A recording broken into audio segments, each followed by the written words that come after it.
Welcome back to the podcast. We're at episode 4, and of course, today we're going to be talking about old gen and new gen boxing and the future of boxing. This is pretty much so. Let's just actually get started. Let's get straight into it. You know what I mean? So, what do you guys want to talk about old gen and new gen boxing? Well, I think the first topic we should talk about is why do you think boxers from the old generation were so much more tougher? Or rather compared to the current boxers today. To be honest, I'll be real, yeah. Old gen boxers, yeah, they had that fairness, and they had the aura in it. Yeah. You could see these guys worked really hard, and now we can see boxers just, they're working hard, but my take more of they're trying to get the money, and it's just that's it. You know what I mean? Well, my take is linked it to the money aspect. I feel like current boxers today, they only fight for the fame, the money, to look good for the screen. Whereas back in the day with old gen boxers, they didn't really have money. They didn't really fight for money. They didn't really fight for fame because there was no fame. For legacy. There was no money in boxing. There was no fame in boxing. It's just legacy, bro. For them, it was just straight up legacy. Just straight up being able to feed their families, being able to put a roof over their head. That's what they cared about. Max, what about you though? Because I know you want to become a professional fighter, Tunde. So me personally, you have to look at it like this. Old gen, every fight they had, right? Most of the time they didn't make much money. Even at the top, they didn't make any money at all, right? So when nowadays that you can make millions, tens of millions from every fight, why are you gonna fight 5 times a year, 6 times a year, 7 times a year like they did back then? When you can fight once and make 5 million. Yeah, that's a good point. I feel like right now, I'll give you an example. Anthony Joshua, he's fighting for Saudi season right now. Under Turkey Al Sheikh, which is his name, and he gets paid 200 million for a fight against a former UFC fighter, an MMA fighter. 200 million, and that would be the whole yearly salary for an old generation boxer if he was to have, let's say, 21 fights like Mike Tyson did in 1 year. So I feel like they're getting overpaid right now. And another thing for me is that they used to go 15 rounds. 20 rounds, bro, as well. Like these guys. 20 rounds, and when you're going 15 rounds, it means your endurance have to be 10 times better. 100 times better. Toughness has to be 10 times better. So that's another reason why. You got to think, they weren't technically as skilled back then as they are now, though, weren't they? Yeah. No, of course, the fighters were very skilled now. Because look at Inoue, one of my personal favorite fighters, Gervonta Davis. Like, bro, these man, very skilled fighters, man. You get me? But for the old gen, like they had something in them, that power, the raw talent as young kids. And you gotta realize, back in the day, these men worked so hard, it was insane. And also we got freak of natures like Muhammad Ali, Mike Tyson, Joe Frazier, bro, Sugar Ray Robertson. Are you gonna see these type of fighters ever again? Yep, for sure. No, we only got Tyson Fury now. But we don't have these. We don't have, bro. That's what we have. I feel like, when people compare current boxers today towards old school boxers, I don't think you really can do that because I don't think there is a comparison because today in current boxing, science, the technology has evolved so much. We can really see a lot of aspects for current boxers, but we couldn't see that for the old school boxers, so we don't really know what their full potential was. Are you saying like most of these boxers, new gen boxers, are gonna beat fighters like Mike Tyson and Muhammad Ali, bro? No. They were different. That's the reason why old gen boxing was very different. Yeah. But of course, now linking to that, what do you guys think about the future of boxing and how it's gonna look? Well, I don't think it's gonna go well. I think UFC is gonna take over as the #1 combat sport because today all current boxers do is fight for money. If they won't sign a contract, they won't accept. More ties going up. Yeah, they won't accept a fight contract unless they're getting paid 7 figures and above. Where when you look at their record, they're just fighting complete bombs. They don't really fight the #2 ranked. The title holder doesn't really fight the #2 ranked or the #3 ranked. I think that is actually changing with, as you said, Turkey Al Sheikh. He is making those fights happen. That's true. Gervonta Davis versus Ryan Garcia, Devin Haney versus Ryan Garcia. For real. We've got to have Bivol Batavias soon. Pitbull Cruz versus Gervonta Davis again. You have Tyson Fury versus even Deontay Wilder happen So yeah, Tyson Fury versus Alexander Usyk will happen in November, I believe, or October. Oh, rematch already? No, that one's rigged, bro. It's gonna be rigged. Exactly. And the winner of that fight will take on Anthony Joshua. Exactly. And Anthony Joshua already fought Usyk. Then you have Anthony Joshua versus Daniel Dubois. So he's actually, for me, they're actually improving. It's healing to an extent. No, Yeah, but, for sure. no, but I can't lie, yeah. Did Anthony Joshua not just lost twice against Usyk? What's the point? Does that matter? No. That is what you asked for. So he wants that again. He wants to win against You know, I that feel guy. Yes, he does. like a lot of people have said that Anthony Joshua hasn't been the same since his Andy Ruiz loss. But You know what? But you know what? Like, He's an incredible even after fighter. that loss, yeah, he did have 2 back-to-back wins against the rematch against Andy Ruiz, and then also his fight against I forgot what his name was, but it was another Russian Romanian fight like that. Well, so he had a win against Jermaine Franklin. Then he had a win against Otto One, and that was before Yeah. the But guy. here's the thing, right? You see, those 2 fighters, right? Let's be real. They're basically journeymen. Let's be real, yeah. They weren't really the best, and I feel like his build-up towards Alexander Usyk wasn't good enough. He didn't have a good enough record to take on. Sorry, not good record. I mean, like a good enough opponent to take on. He didn't really warm up towards Alexander Usyk. Does that make sense? And that's what led to his 2 losses, 2 back-to-back losses, because he didn't prepare well enough. But now, yeah. So for me, I think he did. Because you have to look at the record, right? Before the Usyk fights, right, he's faced Vladimir Klitschko. He's faced Dylan White. He's faced Kulev. He's faced Andrew Ruiz, even though he lost 1-1. He's faced, he probably has the best resume in heavyweight. But what I'm trying to say is, yes, that was like everybody said that was the old school AJ. He was the most elite boxer in the UK at the time. But then he did lose to, after the Andy Ruiz loss I'm talking about, he had 2 back-to-back wins against guys that were nowhere near on the level of Alexander Usyk, which hence led to his 2 losses against him.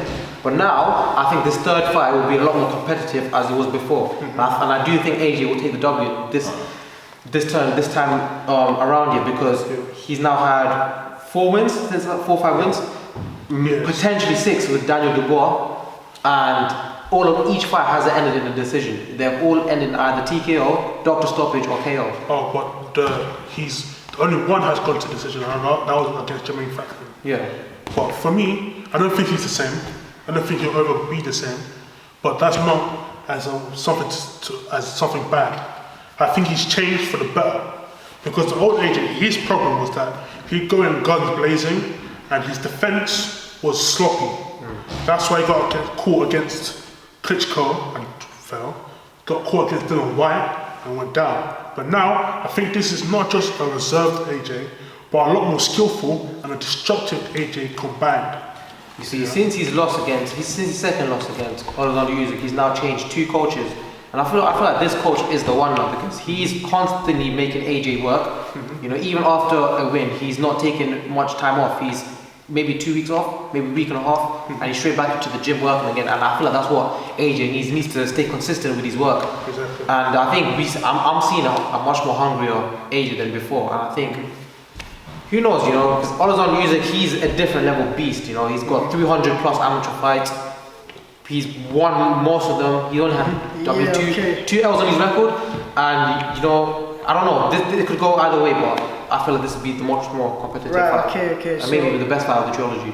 Yeah, okay. Now ending off with the boxing stuff, let's actually talk about the weak generation of ours. And do you have, of course, want to speak anything about this weak generation of ours? Man, all these fucking iPad kids on TikTok, innit? Like, you see this all the time. Like, I see it on the estate, right? That these like fucking single mums just giving their kids iPads to grow up on, innit? Whereas I was growing up and we were just like kicking balls at satellite dishes on the estates, innit? No, facts. Like we just grew up doing dumb shit, actually going outside. Exactly, like doing ding dong dish and that shit. Yeah, that's what I'm saying, like knock down ginger. But to be honest, back in the day, yeah, bro, we all us kids, yeah, we used to go out, yeah, bro. I didn't even need to use a phone to literally chat to them that I'm coming out, bro. They would just know I'm coming out this time, and I'm literally gonna go play some football. It used to be so fun, where we used to be more adventurous, and now, yeah, we come to this generation where technology, video games, all of this stuff, yeah, it's really just really brainwashing all these kids and that. And you know, it's a bit crazy and it's pretty sad as well. And also with this weak generation, yeah, like we're saying like there's not much stronger men at this point now, because like back in the days, bro, like we had men that were very strong, feared, like warriors, and now we got people TikTok dancers now, like, you know what I mean? Yeah. Like, I think another factor that plays to our generation becoming weaker and weaker is because when you open up social media and you see all of these successful people, this is all of a sudden the way they now see life. Now they feel like they have to be successful immediately. Yeah. And I feel like comparisons is what's leading towards the weakness part. And I think it's setting up a fake idea of what success is meant to be. And that they feel like they have to rush success. And that's again, because success doesn't come in one day. Success takes time. That's what I'm saying. You go on Instagram, the first thing you see is like some fit bird, isn't it? Now imagine like some 12, 13-year-old little girl sees this shit, she's gonna have like mental problems from that. Exactly. She's gonna compare herself to that. She's gonna think, yeah, that ain't good enough. Now all these females doing that, showing half-naked pictures. Now all the younger females, the little girls, yeah, they're gonna be watching that and be like, oh yeah, that's right. And parents are not saying jack shit about it, and they're gonna eventually follow up with that. No, that's because the parents don't discipline their kids, innit? Yeah, no, kids are not disciplined enough. Bro, I'm a bro, and I know this is gonna be mad, but kids actually need to get whoopings. They need whoopings. You need to get spanked in the arsehole so they can pattern up and be disciplined, bro. Yeah, like you gotta take away a lot of their damn social medias as well. Taking their phones, laptop, yeah, and a damn whooping. Because that is a controversial take, because yes, in discipline like that has worked for the old school generation. No, I'm not talking about beating your child like a bow. No, I understand what you're trying to say. Yeah, no, but then you can't just blame it all on this generation only. You got to think about the parents. Like, for sure. But that actually brings me to my next point. You see, you can't be strict. Your upbringing plays a huge part in how you turn out as a person later on in the future. And you know that can, but discipline in that form of way can lead to trauma, and again that can also lead to mental health problems. That can lead towards crime as well. Because if you look at the background of most criminals today, they also have fucked up upbringing. Very. They have a really bad way of being raised up. You know, they got beatings. They were told they're this and that, and it just plays a huge. No, but then you get. I ain't gonna say the guy's name, but we all know who I'm on about. Yeah. That one guy that we all knew, he was acting bad and. He was growing up from like a nice household and shit. Yeah. Very Because the thing is, like in society, that's the way that people want to grow up, innit? Yeah. Like they think, it's cool.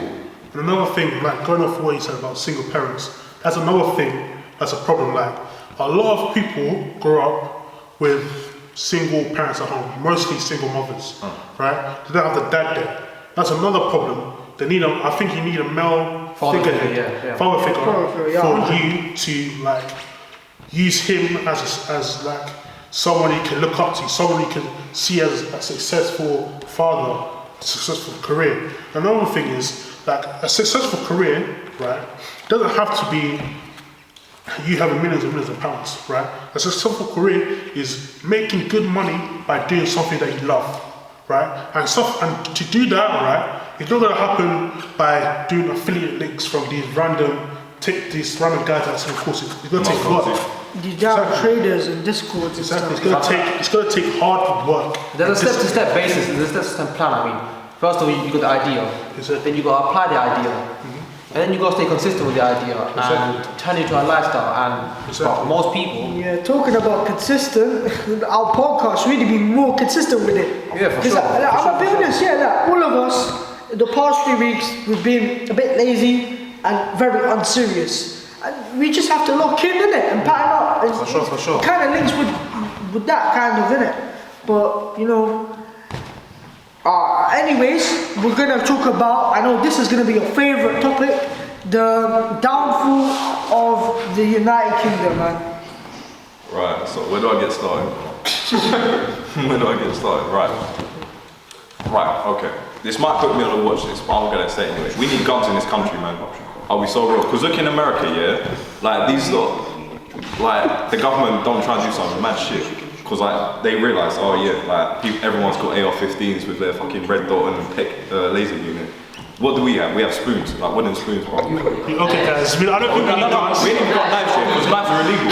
Knives are illegal to carry on your if we have guns, right, in the country, They are school shooters, bro. No. But the thing is though, like everyone talks about knife crime. It's just crime, innit?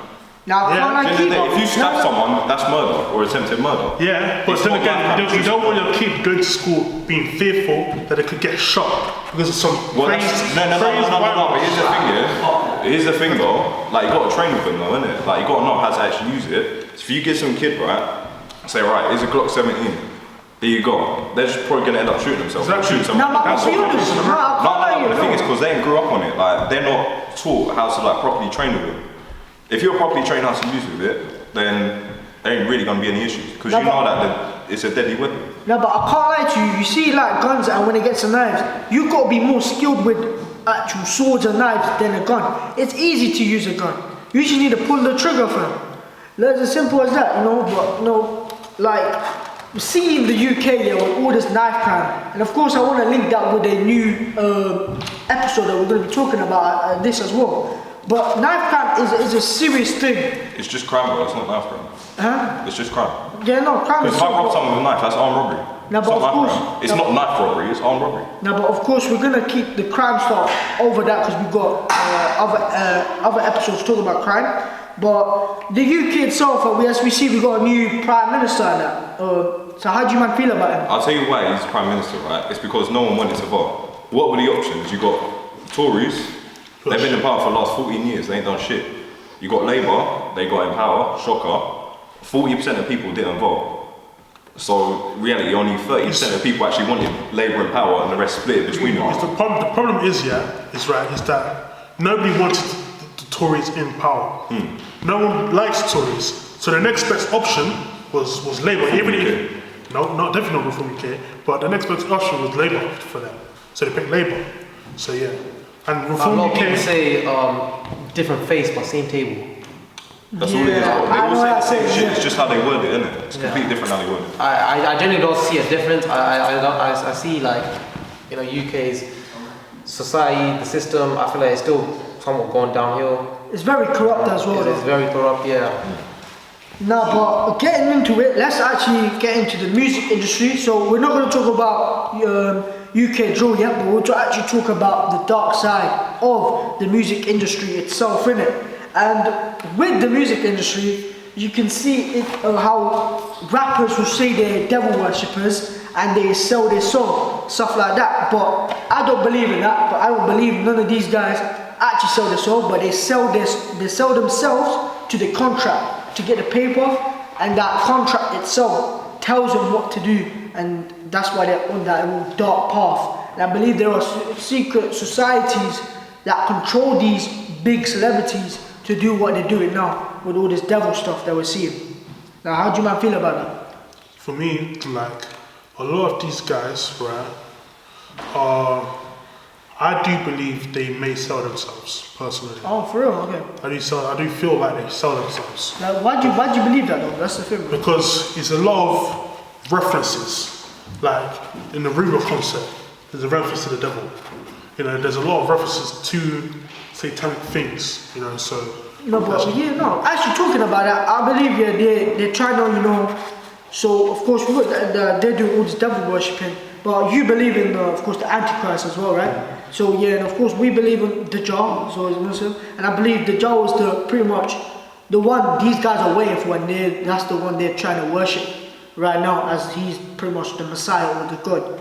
To be honest. Yeah, no, but these rappers are all selling like just really violent shit. Like you heard Baby Kia, innit? Yeah, Where he says he's gonna cut out someone's eyes.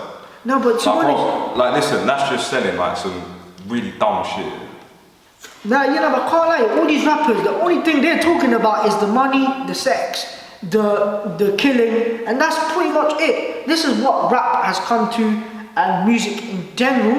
It's very dark, and plus also talking about devils as well. Like it's a bit mad, and look how much it will corrupt the youth as well. But of course, ending off with the music industry, we'll talk about one of the last topic, Illuminati theories. What do you man feel about Illuminati theories, man? Nah, Illuminati theory. All this shit, bro. if you've watched Prison Break, yeah, then you have an idea. If you watch season 4, That's the reference. yeah, then you understand that that's probably the best representation of the Illuminati. No, I think the best one is, like if you go on Netflix, there's a show on it called Inside Job. I reckon they're secretly hinting at stuff in that show, because there's no way that they can openly talk about stuff like that, just like brazenly. These don't make it a joke. But then you look at comedians like Cat Williams, he exposed the comedy industry and entertainment industry through jokes. Yeah. You look at Inside Job, they're telling it through jokes. I reckon there's some truth behind that shit. Yeah, 100. Like all of these movies that we're seeing, all these dark movies, they're hinting at something of a secret world, of a secret society controlling this world right now. And so do you want to say anything about it? Nah, I feel like you pretty much covered it most aspects. So okay, so I guess that's episode 4 wrapped for you guys. You know, good shit. But yeah, no, this is the end of this episode, and you're gonna see us very soon. You're gonna see this. Expect this on every Saturday. So yeah, see you guys soon, innit? Beep up.